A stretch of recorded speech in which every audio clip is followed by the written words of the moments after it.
saat masih kuliah itu ya. Saya bisnis itu sudah mulai kuliah, Pak Furqon. Nah, itu dulu itu saya melewati peternak bebek. Nah, semuanya sebagai seorang bisnis itu kita harus bisa membaca peluang. Nah, di warung saat itu harganya 2.000 sampai 2.500. Spreadnya itu sisanya selisihnya banyak. Yang menarik dari souvenir itu adalah identitas. Identitas apa? Identitas dari pemberi. Jadi kalau mau memberikan kenangan ke mantan kan harus yang bisa dipakai. Ya, seperti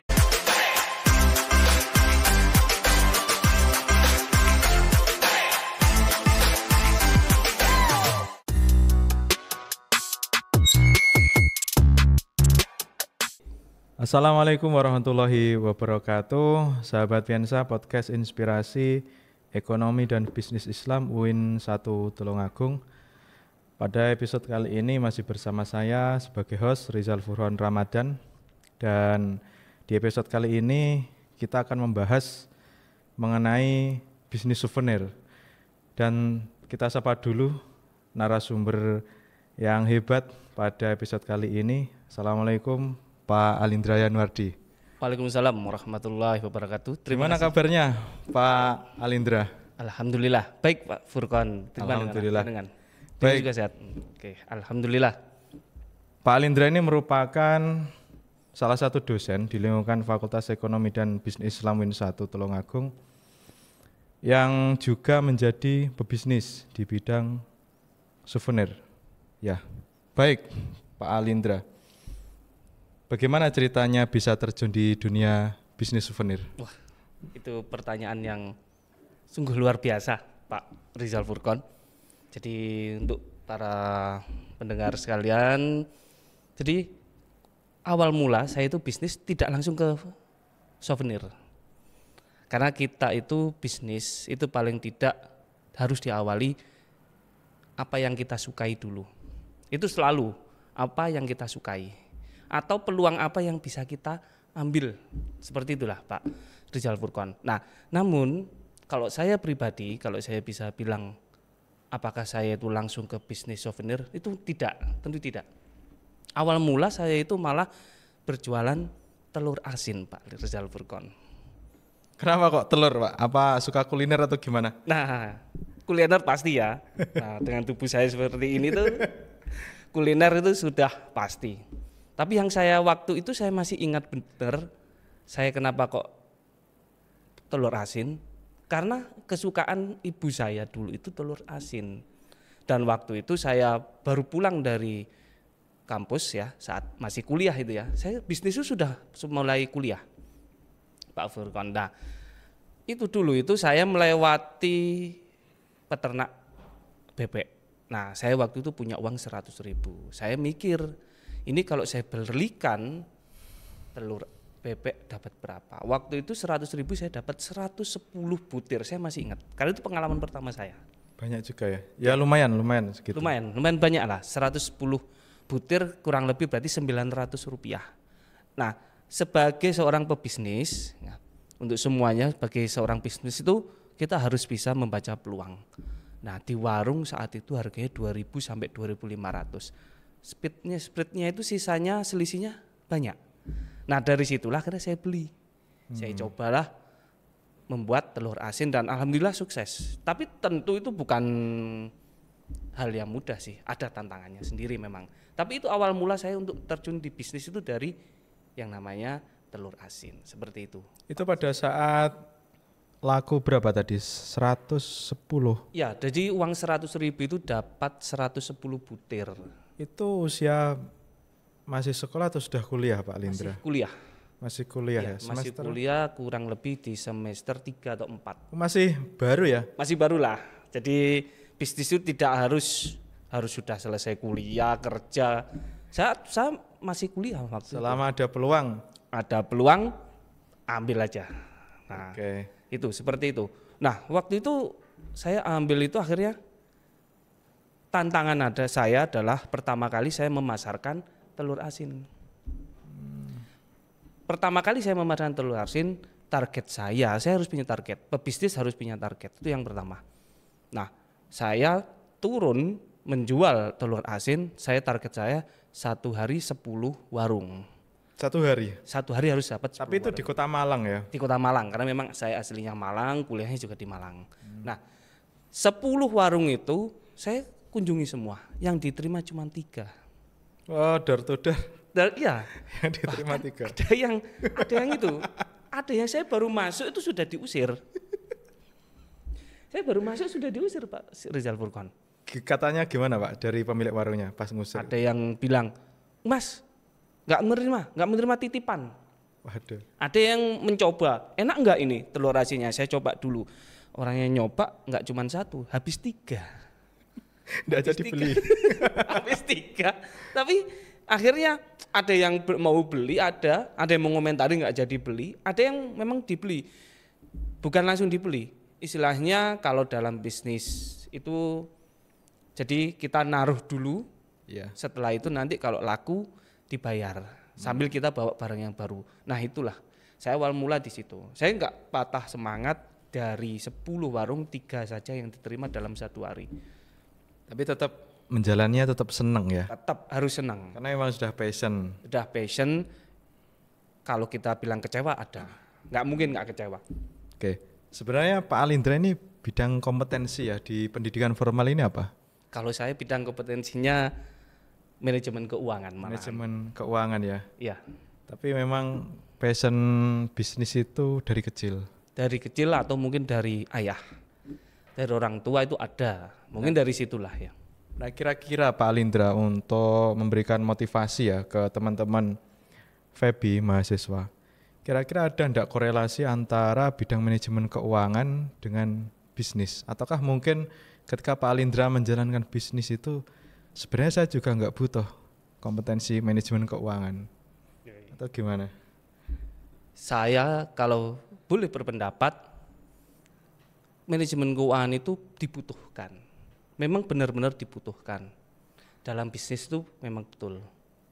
Nah, tapi dalam praktiknya apakah semuanya itu dipakai, itu yang menjadi pertanyaan. Jadi tidak semua yang ada dalam manajemen keuangan itu dipakai dalam bisnis, apalagi bisnisnya dalam skala yang kecil lah ya. Jadi bisnis perorangan. Jadi tapi tetap dipakai.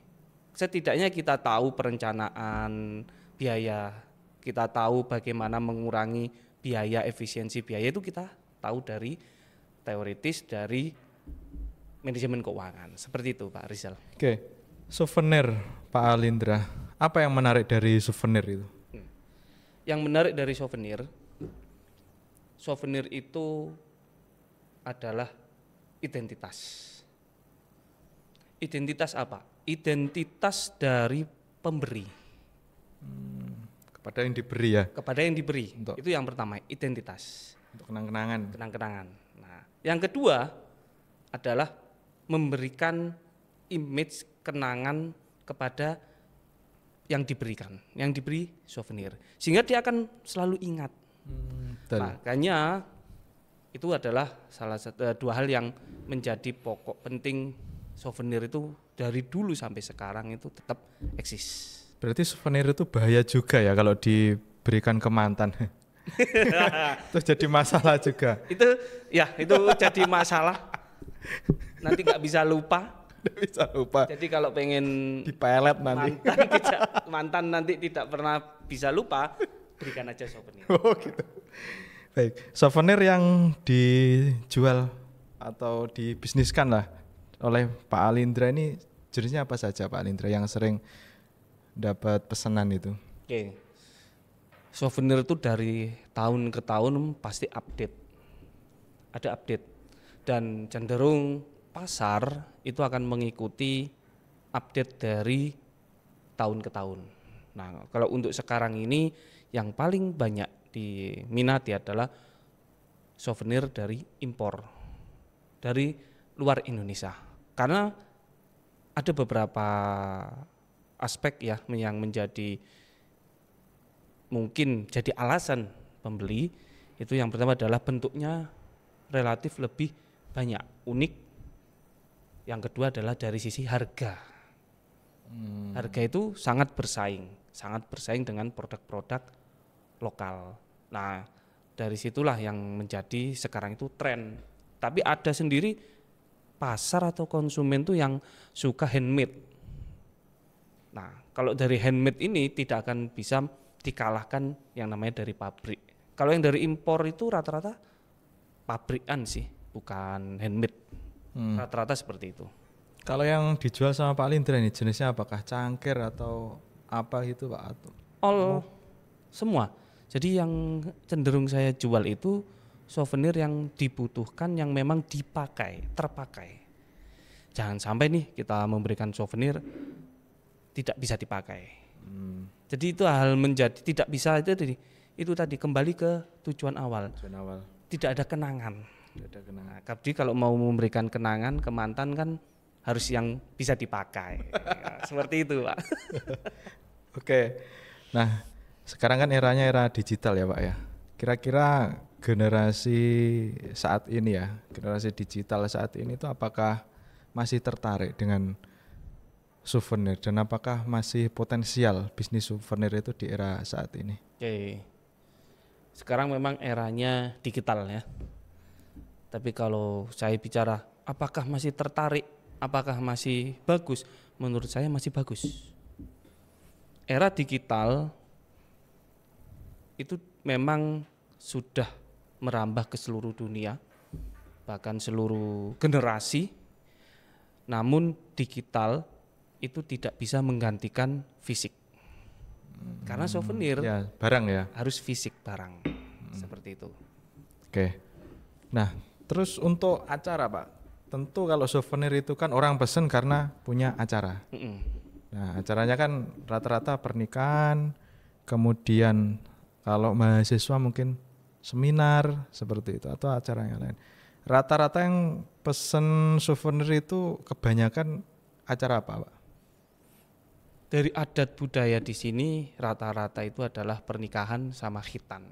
Pernikahan sama khitan. Itu yang paling kuantitasnya banyak. Kuantitas sekali pembelian bisa ratusan bahkan ribuan piece. Nah, selain daripada itu seminar, workshop itu sama. Cuman dari sisi sekarang seminar, workshop ada beberapa item yang sudah tidak diberikan fisik seperti sertifikat. Sertifikat itu termasuk dari merchandise. Beda ya? Beda ya? Mungkin ada manfaatnya bagi kita. Para akademisi ada manfaatnya. Tapi bagi penerima yang tidak bergelut di akademisi itu akan menjadi suatu kenangan. Nah, itu termasuk dari jenisnya souvenir atau merchandise seperti itu. Pak. Baik. Nah, tadi menarik Pak Alindra bilang ada 1.000 pesanan atau ada 1.000 souvenir ya. Itu kira-kira Pak, daerah mana yang sering pesan ke Pak Alindra itu? Apa Jawa Timur, nasional, atau Kota Malang? Gimana? Alhamdulillah pasar saya itu sudah seluruh Indonesia. Kalau saya read dari data yang saya miliki, itu yang paling banyak adalah daerah Jawa Timur. Nah, souvenir daerah Jawa Timur kalau saya runtut lagi adalah dari kota-kota di mana cabang saya ada. Saya punya cabang di Malang. Nah, di Malang itu otomatis mayoritas adalah warga Malang dan sekitarnya seperti Blitar, Pasuruan, yang terdekat lah. Nah, itu Sidoarjo seperti itu, Pak. Nah, karena itu barang ya. Kalau jualan file itu kan tinggal dikirim lewat link, tinggal di-download. Yeah. Nah, ini barangnya bisa dipegang seperti itu. Berarti Pak Alindra ini harus punya karyawan ini tentunya. Ya, kira-kira berapa Pak jumlahnya karyawannya? Apakah sudah dibagi ini bagian ngantar, ini bagian yang keuangan, terus ini bagian yang memasarkan. Nah, ngitung pesanannya ada berapa, apa sudah di manage seperti itu atau gimana? Oke. Kalau untuk pembagian sudah ada pembagiannya. Tapi tidak selalu pembagian itu satu bagian adalah satu kru. satu kru bisa menghandle 2 bagian, bisa, seperti itu bisa.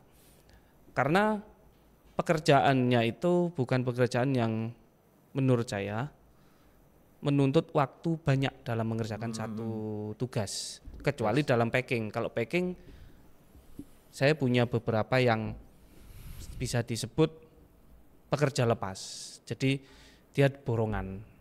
Nah, karena kita dituntut untuk mengejar pesanan packing dengan waktu yang tepat sesuai dengan kesepakatan dengan pembeli. Nah, itu jangan sampai lewat dari kesepakatan. Itu yang salah satu jadi tantangan kita para penyedia souvenir, karena nggak menutup kemungkinan 2 hari saya butuh ini 1000 piece, bisa nggak? Ada yang seperti itu, ada. 2 hari ya? 2 hari, 3 hari minta 1000 piece itu ada. Kira-kira pernah enggak Pak Alindra menghadapi konsumen yang kecewa atau klien yang kecewa itu? Belum pernah? Alhamdulillah saat ini saya belum pernah, karena saya menerapkan prinsip ketika kita tidak sanggup, kami tidak sanggup, kami akan memberikan alternatif. Alternatif itu yang pertama mungkin ada pemangkasan di packingnya kita arahkan yang lebih cepat. Atau mungkin kita arahkan dengan barang yang prosesnya ini tidak butuh waktu lama untuk memproduksi. Contohnya Pak, enggak waktu lama. Nah, contoh misal. Jadi kalau misalkan ada yang custom, souvenir, merchandise, workshop kit, seminar kit kan minta custom. Ada kita selain saya menyediakan custom, kita juga menyediakan yang barang. Jadi kalau misalkan ini muk keramik, saya menyediakan barang ini saja. Kalau barang ini Anda datang ke toko kami, ada barang silakan Anda bayar, bawa pulang, selesai. Jadi tidak butuh waktu untuk kemasan, custom dan sebagainya. Nah, kalau harus di custom, dikemas, itu waktunya lebih panjang. Gitu ya. Dari tadi gelasnya dipegang terus Pak Alindra. Mungkin bisa diminum. Terima kasih. Ini saya dari tadi memang pegang-pegang ini. Saya kira ya ini pajangan apa bukan ya ini ya. Oke, sahabat Piensa, jadi Pak Alindra ini memang betul-betul orang bisnismen. Kira-kira alamat itu Pak, ada medsosnya enggak? Oh ada, tentunya ada. Saya punya alamatnya. sosmed. Mungkin bisa diberitahukan ke teman-teman Piensa. Oke. Alamatnya yang pertama kalau untuk souvenir itu Wijaya Souvenir atau Undangan Souvenir Malang, ada 2. Terus yang berikutnya untuk seminar kit.pinmurah.mlg itu ada, silakan dicek di Instagram, di TikTok juga ada, Undangan Souvenir Malang juga ada. Jadi kita dari beberapa sosmed seperti itu. Okay. Di Shopee ada Shopee, tapi Shopee tidak seperti di Instagram atau TikTok ya. Jadi seperti itu. Oke. Barusan Pak Alindra ngomong tentang Shopee atau marketplace ya, salah satu marketplace yang raksasa di dunia. Peranan marketplace di bisnis souvenir itu perkembangannya bagaimana Pak? Apakah sangat signifikan ataukah masih lebih bagus TikTok Shop atau bagaimana? Souvenir itu barang yang cenderung di atas 50% itu penjualannya sekali transaksi tidak hanya satu jenis barang, tidak hanya satu piece, bisa puluhan, ratusan. Nah, kalau kita lihat dari marketplace itu yang memfasilitasi sampai jumlah besar, ratusan piece, itu mungkin saya hanya bisa cerita seperti toko oren, toko hijau, itu bisa. Tapi kalau untuk TikTok dan sebagainya itu cenderung kalau jumlah besar pasti diarahkan ke WA atau nomor telepon kontak offline dan sebagainya. Berarti cukup mendukung. Menurut saya cukup mendukung. Oke. Sekarang di dunia digitalisasi Pak Alindra kan juga mencetak undangan kan, undangan pernikahan salah satunya. Okay. Nah, undangan itu kan barangnya fisik. Kemudian tantangan sekarang itu sudah muncul produk digital. Anak-anak muda itu kalau mau nikah undangannya lewat browser atau cuma dikirim linknya ke WhatsApp kita. Jadi tidak ada undangan fisik. Menghadapi hal-hal tersebut bagaimana Pak Alindra? Oke. Dari sisi bisnis kita harus mengikuti pasar. Apalagi souvenir custom itu salah satu bentuk usaha produksi plus jasa. Kita tidak hanya memproduksi tapi kita menyediakan jasa custom, jasa sesuai permintaan. Nah, otomatis kita harus mengikuti itu. Undangan ada fisik, ada yang digital. Berarti kalau digital rubah jadi jasa ya Pak ya? Ya, jadi jasa. Memang kita memproduksi tapi karena melayani sesuai permintaan akhirnya jasa. Oh, berarti ada berbagai bentuk pola bisnisnya ya? Ya, berbagai macam. Oke. Sekarang kan dengan adanya digital itu persaingan semakin ketat. Betul. Kira-kira inovasi apa Pak? Souvenir yang ada di Pak Alindra ini inovasinya apa? Kalau kita bicara inovasi, yang pertama inovasinya adalah packaging. Oh, packingnya. Ya, packagingnya. Jadi kalau kita bicara isi, hampir semuanya sama. Sama. Seperti ini. Muk semuanya ini berisi kopi, teh. Tapi apa yang membuat berkesan? Apakah hanya isi? Bisa jadi dari sisi packagingnya, muknya dibuat cantik. Ini bisa ini Pak, kalau mau di custom, misalkan Biansa di sini, ini bisa ini bisa. Nah, jadi ketika nanti YouTube ini tayang, jadi ada kesan, oh ternyata muknya sudah ada branding Biansa. Nah, sedangkan meskipun isinya, mohon maaf, kopi. Ya, kopi semua orang bisa beli, tapi kalau branding tidak semua orang. Tidak semua orang. Di situ, Pak. Berarti branding itu mahal ya? Mahal memang packaging. Nah, oke. Pertanyaan terakhir Pak Alindra. Kalau disuruh milih, Pak, jadi pebisnis atau jadi dosen? Wah, ini pertanyaan yang pertanyaan kalau saya disuruh memilih, karena pilihannya tidak ada bedanya, pilih salah satu nggak ada ya, jadi saya pilih dua-duanya. Karena itu passion ya. Saya passion menjadi dosen mengajar itu juga passion, bisnis juga passion. Kalau kita bisa lakukan berkesinambungan bersamaan, kenapa tidak? Oh begitu. Berarti dua-duanya. Bisa dua-duanya lah. Yang penting bisnis sudah bisa autopilot dan sebagainya. Motivasi untuk teman-teman mahasiswa FEB Win 1 Pak Alindra, supaya mereka ini punya keahlian ya, atau mungkin belum punya passion bisnis tapi nanti bisa menciptakan bisnis dan menciptakan lapangan pekerjaan. Seperti Pak Alindra sudah punya karyawan. Mungkin motivasinya Pak Alindra ke teman-teman. Ya, motivasinya untuk teman-teman dari mahasiswa khususnya Fakultas Ekonomi dan Bisnis, yang pertama, jangan patah semangat ketika kalian menghadapi dinamika kehidupan. Di situ ada peluang. Ketika kamu menghadapi suatu tantangan, pasti ada peluang. Jangan melihat negatifnya saja, tapi lihat juga positifnya, lihat peluangnya. Nah, orang yang bisa membaca peluang itu adalah orang yang bisa memanfaatkan ekonomi, memanfaatkan bisnis untuk pribadi. Luar biasa sekali motivasi dari Pak Alindra, hampir sama seperti motivator ini. Karena mengalami langsung ya. Oke, terima kasih Pak Alindra atas kehadirannya. Sahabat Piensa, tetap kunjungi ya, like, subscribe YouTube channel FEB Win 1 Tulungagung dan klik bagian playlist podcast atau playlist Piensa, saksikan semua video-video podcast kami di situ. Kurang lebihnya mohon maaf. Saya Rizal Bukhari Ramadan. Assalamualaikum warahmatullahi wabarakatuh. Waalaikumsalam warahmatullahi wabarakatuh.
sakitnya seperti hari lalu.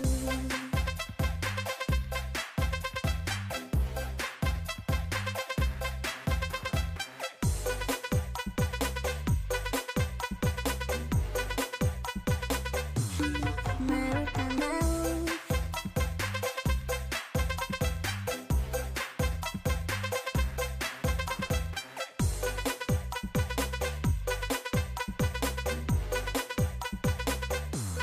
mau tak mau, harus lempar dadu.